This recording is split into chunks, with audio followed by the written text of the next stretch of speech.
السلام وعليكم السلام.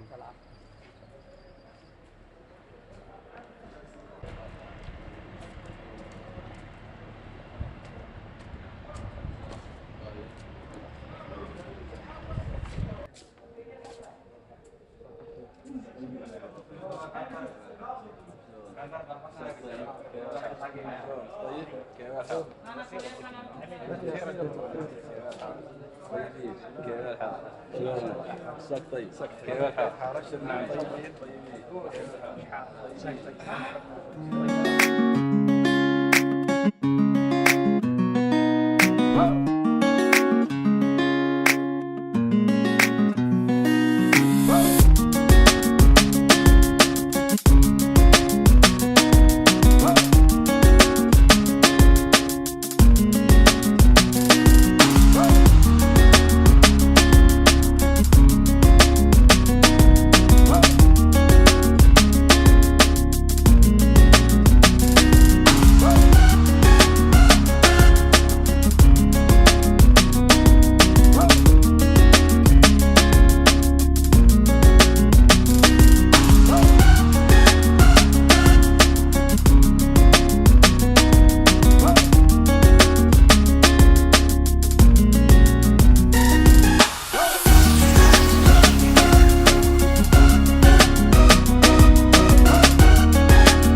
فريق التطوع بالهلال الأحمر. فريق التطوع. بندر من وزارة الصحة بندر. ياكم والله مع وزارة الصحة.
السلام عليكم ورحمة الله وبركاته.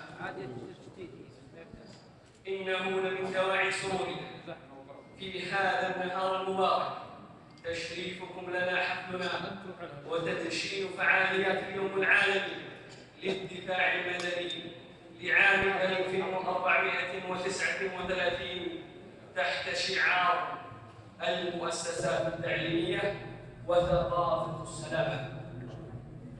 إن الاحتفال باليوم العالمي للدفاع المدني يعد مناسبة تجسد اهتمام سيدي صاحب السمو الملكي الملك سلمان بن عبد العزيز وولي عهده صاحب السمو الملكي الأمير محمد بن سلمان بن عبد العزيز ووزير الداخلية صاحب السمو الملكي الأمير عبد العزيز بن سعود بن نايف بن عبد العزيز، ممثلة في جهاز الدفاع المدني وعلى رأسه مدير الدفاع المدني معالي الفريق سليمان العفو، بتحقيق السلامة والحماية للمنشآت بكافة أنواعها والتي تؤكد على توفير عوامل السلامة والحماية بإذن الله عز وجل للمواطن والمقيم في المقام الأول والمنشآت بما تمثله من قيمة اقتصادية واستراتيجية وحمايتها من الأخطار ومواجهة أي طارئ يهددها من تعزيز القدرة على التعامل في الحالات الطارئة لا سمح الله، وهو دور إنساني متميز في مجال حماية الأرواح والممتلكات.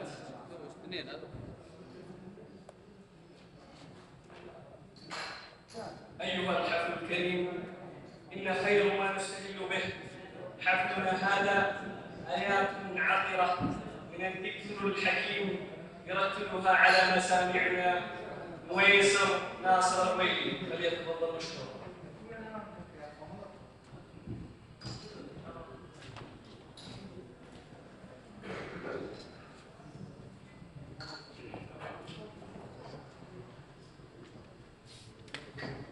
إنما المؤمنون إخوة فأصلحوا بين أخويكم واتقوا الله لعلكم ترحمون. يا أيها الذين آمنوا لا يخسر قوم من قوم عسى أن يكونوا خيرا منهم ولا نساء من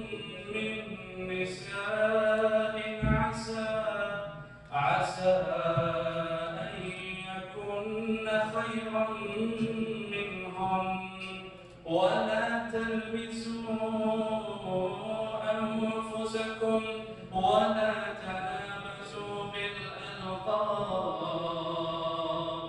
بئس الاسم الفسوق بعد الإيمان ومن لم يتب فأولئك هم الظالمون يا أيها الذين آمنوا اجتنبوا كثيرا من الظن إن بعض الظن إثم ولا تجسسوا ولا يغتب بعضكم بعضا أيحب أحدكم أن يأكل لحم أخيه ميتا فكرهتموه واتقوا الله إن الله تواب رحيم يا أيها الناس إنا خلقناكم من ذكر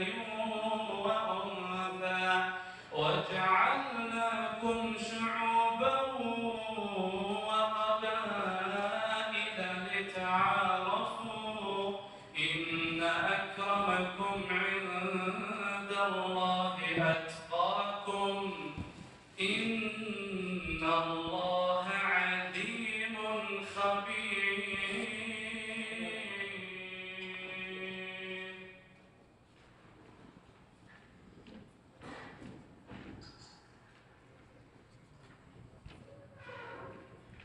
الكلمة الآن مع سعادة مدير الدفاع المدني بمحافظة طريف النقيب خالد فهد القحطاني.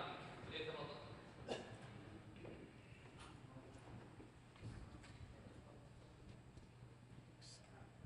بسم الله الرحمن الرحيم والصلاة والسلام على رسول الله وآله وصحبه وسلم. سعادة محافظة طريف الحضور الكرام، السلام عليكم ورحمة الله وبركاته. انطلاقا من الدور السامي الذي يقوم به الدفاع المدني في المحافظة على مناسبات الوطن وسلامة أبنائه والمقيمين على الأرض، واستشعارا بهذا الدور الكبير الذي تنطبع به أجهزة الدفاع المدني ومسؤوليها إسراء في الوقت ذاته من منشور التواصل الفعال والبناء، وانطلاقا من قواعد راسخة بأن التنمية الاجتماعية تمثل أبرز النموذج من نجاح الدفاع المدني في أداء مهامه وتوصيل رسالته.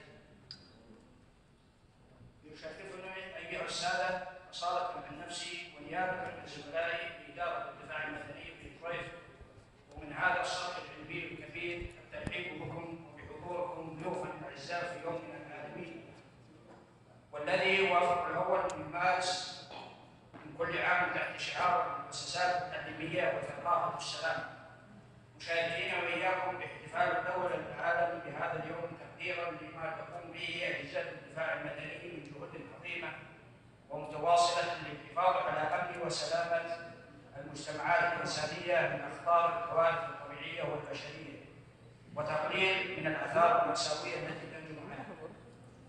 كما لا يسعني في الختام شكر الإخوة القائمين على هذا الصرح العلمي ممثلا بسعادة الدكتور مذهب القحطاني عميد الجامعة وزملائه أعضاء هيئة التدريس، وأسأل الله عز وجل أن يديم علينا وعلى بلادنا نعمة الأمن والأمان والاستقرار في ظل حكومة خادم الحرمين الشريفين حفظه الله ورعاه، والسلام عليكم ورحمة الله وبركاته.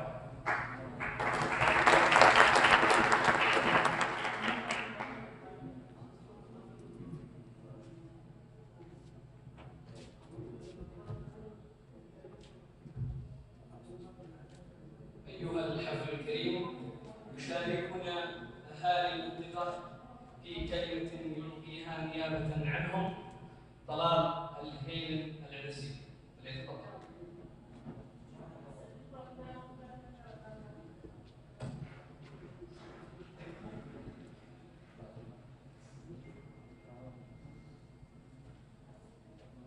بسم الله الرحمن الرحيم. الحمد لله رب العالمين، والصلاة والسلام على أشرف الأنبياء والمرسلين نبينا محمد وعلى آله وصحبه أجمعين. سعادة محافظ ليلة الأستاذ بدر بن نجر العتيق، إخواني الحضور، نرحب بكم أجمل ترحيب ونحييكم بأزكى تحية، فسلام الله عليكم ورحمته وبركاته.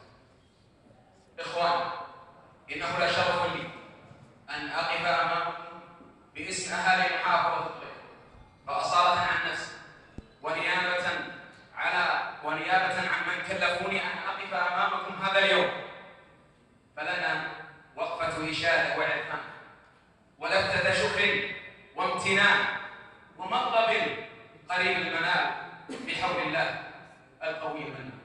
إخواني مواطني محافظة الواحد، جمعنا المبارك، نحتفل اليوم جميعا باليوم العالمي للدفاع المدني تحت شعار المؤسسات التعليمية وثقافة السلام. فمبدأ السلامة الذي يسعى الجميع لتحقيقه هو ركيزة من ركائز الفطرة التي فطر الناس عليها، وهي فطرة الوجود والصراع من أجل البقاء بعيدا عن كل من يهدد النفس والمال، حيث لا يمكن أن يكون هناك وجود فاعل للحياة السعيدة بظل غياب السلامة بشتى الصور. وأود في هذا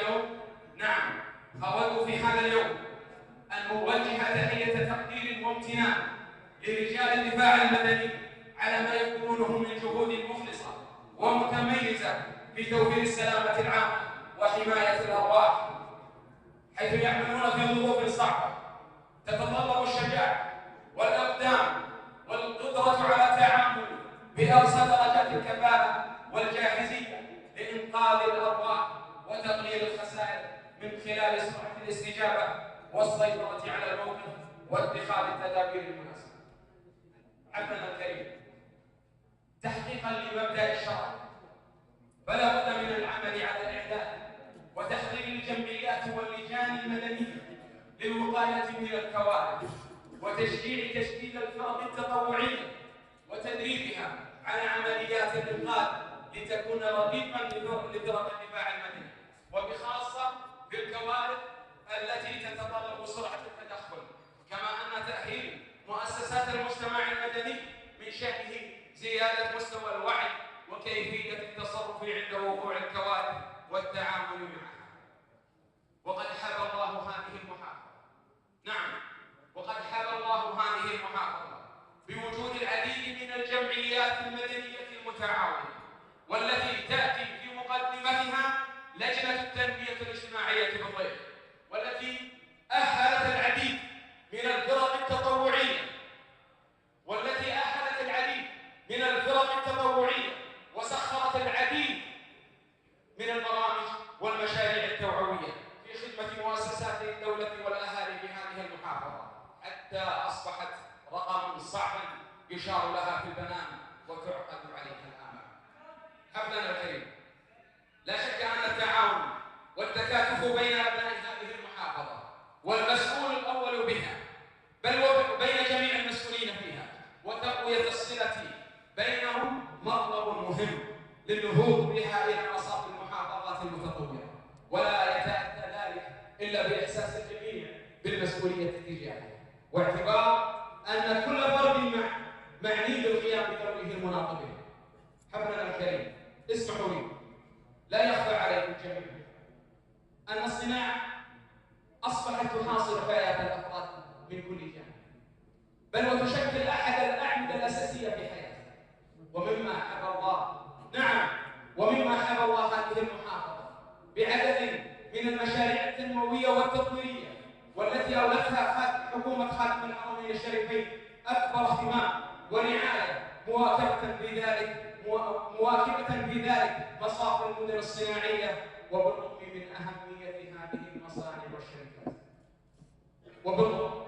أهمية هذه المصانع والشركات في خدمة المحافظة وأبنائها، إلا أن مخاطر هذه المصانع والشركات وما تبعثه من أدخنة وسموم يبقى الهاجس الأكبر الذي ينغص على الأهالي حياتهم في هذه المحافظة.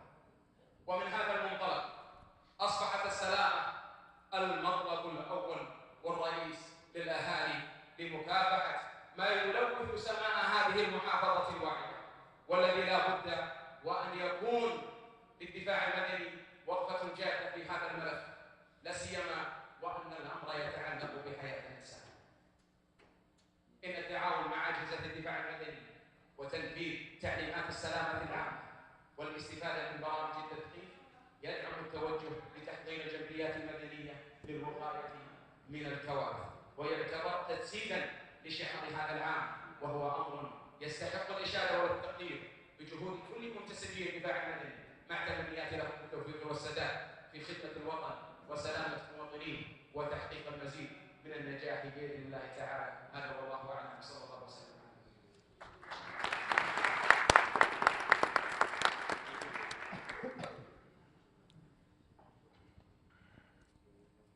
على ألف شكر.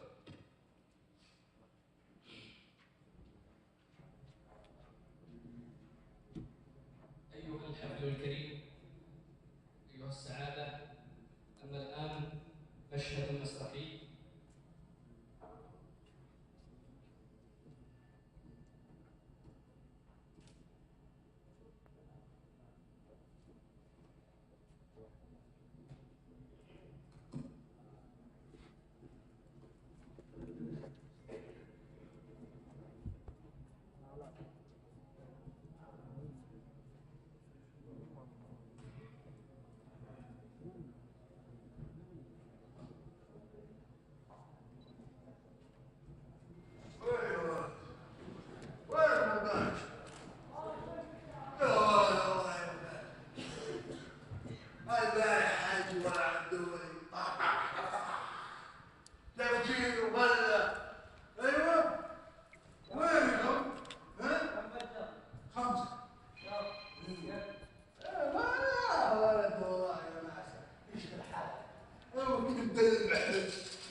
تفضل.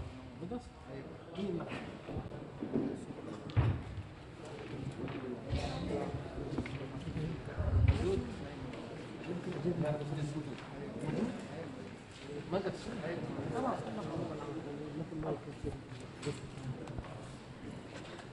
لله على السلامة يا شباب، رجل لا بأس، وأحسن بخطة الإخلاء، والإنسان يعرف بوقاية الشغل من الحرارة. ولأن غايتنا سلامة المواطن والمقيم ستبقى قلوبنا مفتوحة دائما، وستبقى أبواب الدفاع المدني والتواصل مع أبناء الوطن ومقيمي به عبر هذه التقنيات الحديثة، ومثلما نقوم باستعدادنا الدائم والتام في سبيل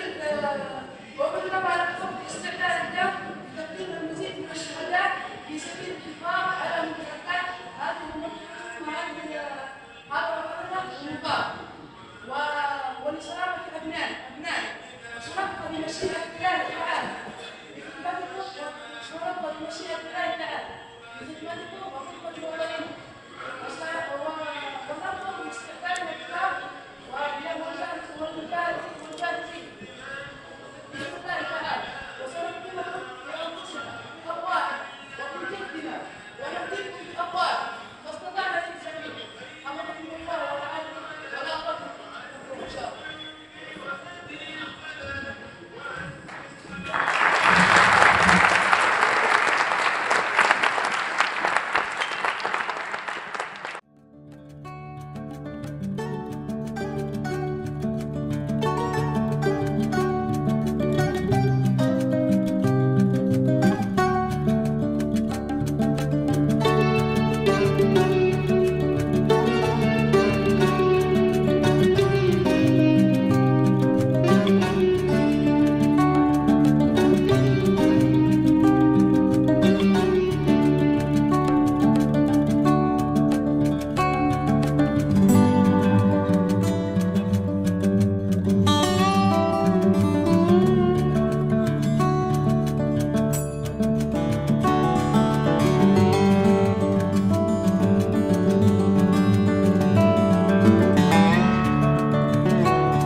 بلادي بلاد الإبا والشمم ومغنى المروءة منذ القدم. بلادي بلاد الإبا والشمم ومغنى المروءة منذ القدم. يعانق فيها السماح الهمم وفيها تصون العهود الذمم. ستبقى بلادي منار الأمم لتمنع عنها دياج الظلم. باسم المهيمن حامي العلم وعزم السيوف وهدي القلم. وعزم السيوف وهدي القلم. بلادي بلادي منار الهدى ومهد البطولة عبر المدى. عليها ومنها السلام ابتدى وفيها تألق فجر الندى. حياتي لمجد بلادي فدا. بمكة صرح الهدى عمرا ليبقى المزار المنيع الذرى.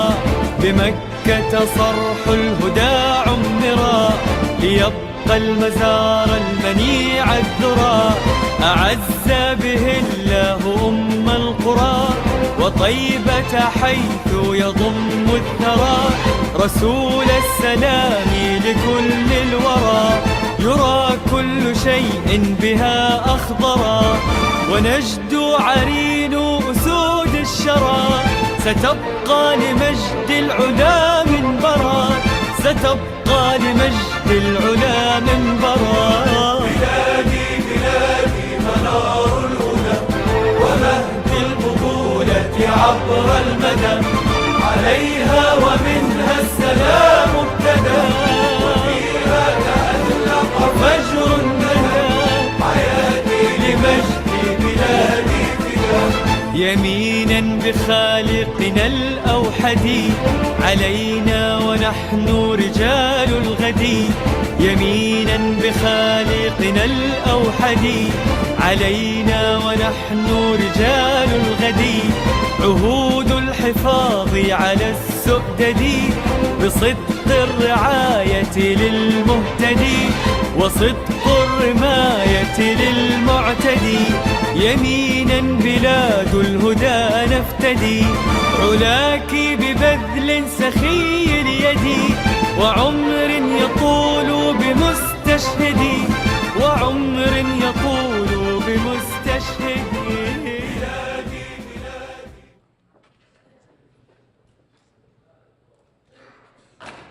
سعادة مدير مستشفى الطب العام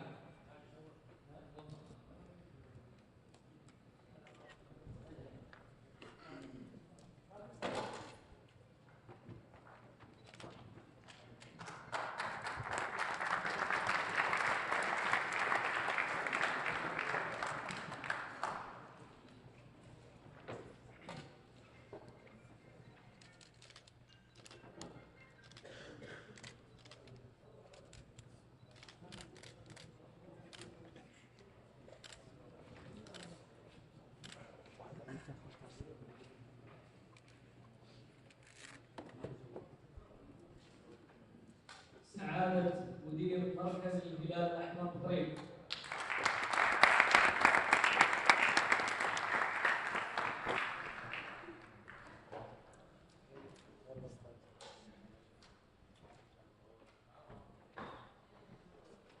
سعادة لجنة التنمية الاجتماعية بطريق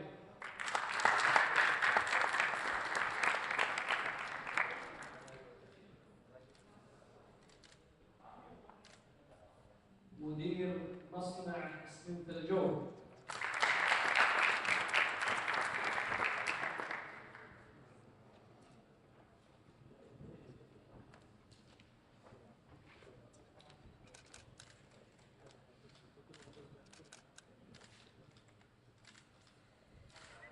سعادة عميد كلية العلوم والآداب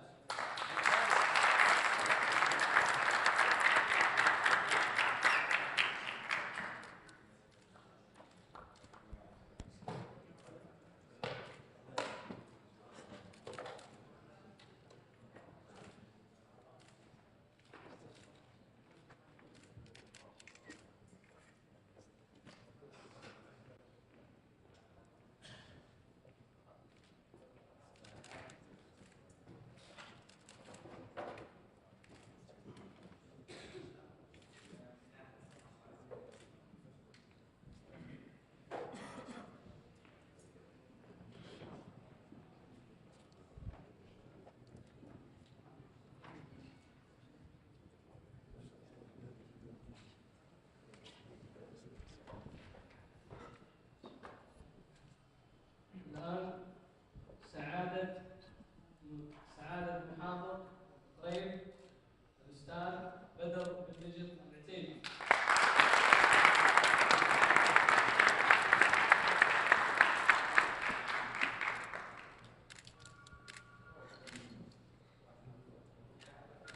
في الختام نشكر كل من ساهم في نجاح حفلنا هذا وأيضا يتبقى لدينا سيتفضل سعادتكم بافتتاح معرض خاص بحفلنا هذا.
بلادي بلاد الإبا والشمم ومغنى المروءة منذ القدم.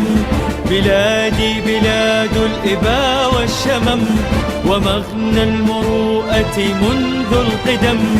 يعانق فيها السماح الهمم وفيها تصون العهود الذمم. ستبقى بلادي منار الأمم لتمنع عنها دياج الظلم. باسم المهيمن حامي العلم وعزم السيوف وهدي القلم. وعزم السيوف وهدي القلم. بلادي بلادي منار الهدى ومهد البطولة عبر المدى. عليها ومنها السلام ابتدى وفيها تألق فجر الندى. حياتي لمجد بلادي فدا. بمكة صرح الهدى عمرا ليبقى المزار المنيع الذرى. بمكة صرح الهدى عمرا ليبقى المزار المنيع الذرى. أعز به الله أم القرى وطيبة حيث يضم الثرى. رسول السلام لكل الورى يرى كل شيء بها أخضرا. ونجد عرين أسود الشرى ستبقى لمجد العلا منبرا. ستبقى لمجد العلا منبرا. بلادي بلادي منار الهدى ومهد البطولة عبر المدى. عليها ومنها السلام ابتدى وفيها تألق فجر الندى. حياتي لمجد بلادي فدا. يمينا بخالقنا الأوحد علينا ونحن رجال الغد. يمينا بخالقنا الأوحد علينا ونحن رجال الغد. عهود الحفاظ على السؤدد بصدق الرعاية للمهتدي وصدق الرماية للمعتدي. يمينا بلاد الهدى نفتدي علاك ببذل سخي اليد. وعمر يطول بمستشهدي وعمر يطول بمستشهدي. بلادي بلادي منار الهدى ومهد البطولة عبر المدى. عليها ومنها السلام وفيها تألق فجر الندى. حياتي لمجد بلادي فدا. هذا يمسك صبان सांप सांप पकड़े गए بايزون الدكتور يحرك بايزون في موجود هنا كان هناك في كلب مات بسبب والله كنت حول الجامعة هنا